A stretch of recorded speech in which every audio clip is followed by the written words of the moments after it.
เคอันดับอิฐให้เฮามาที่เว็บไซต์ google.com แล้วให้เฮาไปค้นหาคำว่า JDK for NetBeans JDK for นี่เลย for NetBeans 8.2 โอเคให้เฮาคลิกเข้ามาลิงก์นี่เลยโอเค JDK เวอร์ชัน 8U11 with NetBeans Oracle คลิกเข้าไปเลยโอเคเมื่อเราเข้ามาในเว็บไซต์ของ Oracle นี่คือหน้าตาในการดาวน์โหลดโปรแกรม NetBeans นั่นเองอันดับอิฐเลยให้เรานี่มายอมรับคำว่า accept license agreement คือเป็นการยอมรับว่าเราสิดาวน์โหลดโปรแกรม NetBeans นั่นเองโอเคคลิกไปเลยเมื่อเราคลิกแล้วเราจะเห็นคำว่าโอเค thank you for accept ต่อมาให้เรามาเบิ่งนี่มาเบิ่งระบบปฏิบัติการของเราว่าเราใส่ระบบปฏิบัติการแบบใดอันดับอิฐก็คือมี Linux มี Mac สุดท้ายแมนระบบ Windows ที่เราใส่กันเองโอเคเมื่อเราใส่ Windows แมนบอกเราก็เลือกเป็นข้อ Windows ต่อไปเราจะไปเบิ่งว่าคอมของเรานี่เป็น Windows ประเภทใดเป็น32บิตหรือว่า64บิตถ้าผู้ใดแมน32บิตให้เลือกตัวถึงก็คือ x86 นี่ส่วนคอมพิวเตอร์ของผู้ใดแมน64บิตให้เลือกตัวลุ่มเนาะ64บิตส่วนวิธีการดาวน์โหลดให้เรานี่คลิกสลิงตัวนี้เลยโอเคส่วนของอาจารย์แมน Windows 64บิตก็เลือกตัวนี้เลยตัวด้านลุ่มนี้ก็คลิกเข้าไปเลยเพื่อดาวน์โหลด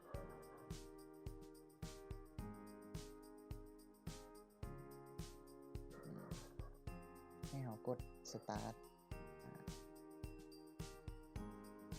หรือจากนั้นก็รอท่าให้เราดาวน์โหลดสำเร็จเนาะ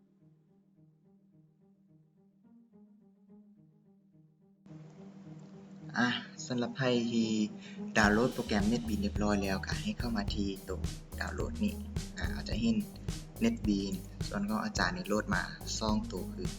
มีเวอร์ชัน64บิตและก็32บิตส่วนผู้ใดใส่32บิตให้สังเกตตัวนี้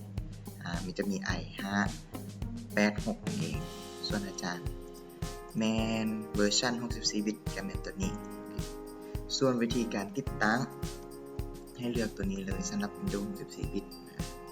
ส่วนผู้ใด32บิตให้เลือกตัวลุ่มโอเคอันดับอิฐให้เราดับเบิลคลิกไปที่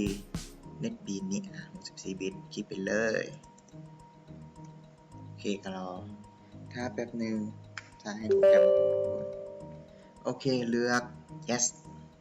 เราจะเป็นการติดตั้งโอเคก็รอถ้าโปรแกรมมันโหลดแป๊บนึงโปรแกรมมันก็จะเตรียมไฟล์ไว้ให้เราว่าจะโหลดไฟล์ออกมาเพื่อทำการติดตั้งนั่นเอง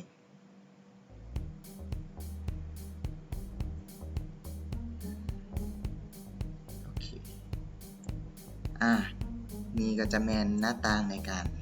ติดตั้งโปรแกรม NetBeans ของเรามันจะเขียนว่า Welcome to the JDK 8 คือเวอร์ชัน JDK ที่เราใส่นี้คือเวอร์ชันที่8นั่นเองโอเค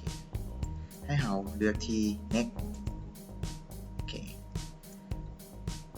มาภาคส่วนที่2นี้จะแมนบอนที่เราจะติดตั้งโปรแกรม NetBeans หรือว่า JDK ของเราก่อนอิฐมัน JDK เลือกไปว่าติดตั้งอยู่ไซต์ของอาจารย์นี่ก็ถ้าเราเลือก Default ก็คือมันจะติดตั้งใส่ซองC โปรแกรมไฟล์แล้วก็หรือเป็น Java ให้เนาะให้เรากด Next ไปเลยคือเลือกซองที่โปรแกรมมันสร้างไว้ให้เราแหละแล้วต่อมาหน้าต่างตัวนี้ก็คือเป็นหน้าต่างที่เราจะ install NetBeans ของเราลงว่าเราจะ install NetBeans ของเรานี้ใส่บอนได้ใส่ซอง E ซอง C หรือว่าซอง D ส่วนของอาจารย์นี่เลือกซอง C เพราะว่าจะให้มันเปิด NetBeans ไวๆนั่นเองให้เรากด Next ต่อมาโปรแกรมมันจะถามของเราว่าเราต้องการที่จะตรวจสอบการอัปเดตของโปรแกรม NetBeans บอกปลั๊กอินอย่างต่างๆให้เราเลือกเช็ค for update เลยกด install จากนั้นเราก็รอท่าโปรแกรม NetBeans ติดตั้งรอท่าจนฮอด 100% นั่นแหละจะสังเกตเห็นว่าโปรแกรม NetBeans จะติดตั้ง JDK 8 ก่อนเนาะมันจะอัปเดตทดสอบการอัปเดตก่อนเป็นอย่างจึงติดตั้ง JDK ก่อนเพราะว่า JDK เป็นตัวใช้ลั่นโปรแกรมหรือว่าเราสามารถเอาไว้ใช้เขียนโค้ดเองคือ JDK นี้เราจะเป็นส่วนสำคัญเวอร์ชันปัจจุบันนี่คือเวอร์ชัน8แล้วส่วนผู้ใดอยากรู้ว่า JDK นี้มันเป็นหยัง JDK ง่ายๆก็ย่อมาจากคำว่า Java Development Kit นั่นเองหรือเราเอิ้นสั้นๆกันว่า JDK นั่นแหละ JDK นี้มันคือเป็นเครื่องมือที่เรานั้นใช้พัฒนา Java นั่นเองเนาะส่วนบริษัทที่พัฒนาขึ้นมาก็คือเป็นบริษัท Oracle เนาะส่วน JDK ตัวนี้มันจะเป็นส่วนให้เราสามารถเขียนโค้ดและก็รันหรือว่าคอมไพล์โค้ดต่างๆได้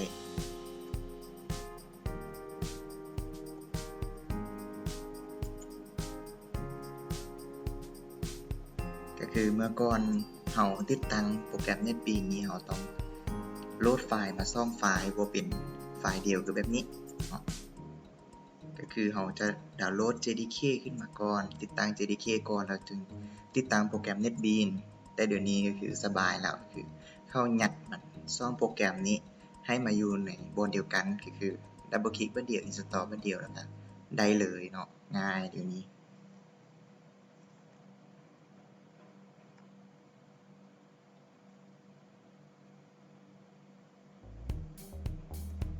โอเคก็รอถ้าโปรแกรมลั่นเนาะถ้าโปรแกรมอินสตอลให้แล้วอยากรู้ให้ฮู้ก็คือตัว JDK นี้มันจะมีอยู่ประกอบด้วยกันอยู่3รุ่นย่อยๆก็คือมี Java SE หรือ Standard Edition ตัวที่2แม่น Java ME ก็คือ Macro Edition ส่วนตัวที่3ก็คือ Java EE หรือว่า Enterprise Edition Java SE ก็คือสำหรับนักพัฒนาโปรแกรมคอมพิวเตอร์ถึงเดสก์ท็อปทั่วไปก็คือเรากำลังจะเรียนกันต่อไปแหละคือสร้างโปรแกรมขึ้นมาให้ผู้ใช้งานได้ใช้ถึงเดสก์ท็อปนั่นเองส่วนตัว Java ME หรือว่า Macro Edition นี้แม้สำหรับนักพัฒนาโปรแกรมอุปกรณ์ไม่พกพาเช่นโทรศัพท์มือถือหรือเราเอิ้นว่าการเขียนแอปนั่นแหละก็คือการเขียนแอปเขียนเกมสร้างเกมขึ้นมาเราจะใช้ Java ME นั่นเองต่อมาตัวสุดท้ายแม่น Java EE คือ Enterprise Edition แม่นมีไว้สำหรับนักโปรแกรมเมอร์ในองค์กรใหญ่ๆแหละก็คือเป็นองค์กรใหญ่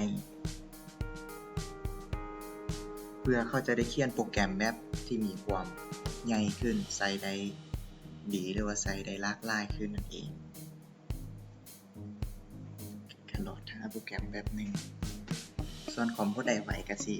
แล้วไวก่อนอาจารย์เนาะของอาจารย์ก็สปิกบอกไว้ให้มันได้วันนี้ก็รอถ้า NetBeans install แป๊บนึง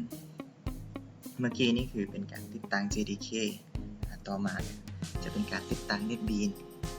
แต่NetBeansใช้เวลาแป๊บเดียวติดตั้ง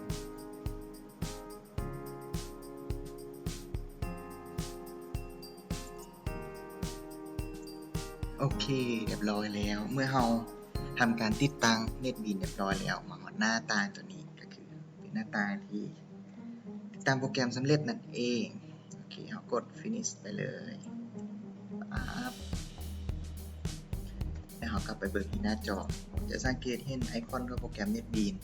อยู่นี่อันนี้คือหน้าตาไอคอนของโปรแกรม NetBeans ที่เราใช้นั่นเองครับ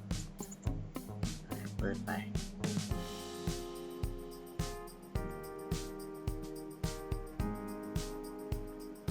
ลองมาทดสอบเบิ่งว่าโปรแกรม NetBeans จะได้บ่โอเคนี่เองคือหน้าตาโปรแกรม NetBeans ถ้าของผู้ใดขึ้นมาแบบนี้ก็แสดงว่าเราติดตั้งโปรแกรม NetBeans ให้มีความสมบูรณ์เรียบร้อยแล้วนั่นเองเนาะส่วนของผู้ใดเปิดบ่ได้คือมันจะเออร์เลอร์บางส่วนให้เราไป อันสตอออกแล้วก็ติดตั้ง NetBeans ใหม่เนาะหน้าต่างนี้ก็คือจะเป็นหน้าต่างที่เขาบอกว่าNetBeans มีข่าวอัปเดตได้มาสังเกตเห็น NetBeans เป็นแบบของ Apache เป็นเวอร์ชัน NetBeans 11 ขึ้นมานี่เนาะอันนี้คือหน้าต่างในการ Start up ของ NetBeans นี่มันจะบอกว่า NetBeans สามารถเฮ็ดหยังได้แด่มีอะไรเราสามารถเรียนเพิ่มเติมได้จากเว็บไซต์ของOracle นี่เลยจะว่าโอเคแล้วต่อไปอาจารย์สิพาไปเรียนรู้จากวิธีการสร้างโปรเจกต์ใหม่และก็การคอนฟิกโปรแกรม NetBeans ต่างๆให้สามารถเวลาเราเขียนไปแล้วสามารถอ่านเป็นภาษาลาวได้นั่นเองเวลาเขียนเราก็จะพิมพ์ภาษาลาวเราก็จะเห็นเนาะโอเคสำหรับพาร์ทนี้อาจารย์ขอลาไปก่อนโอเค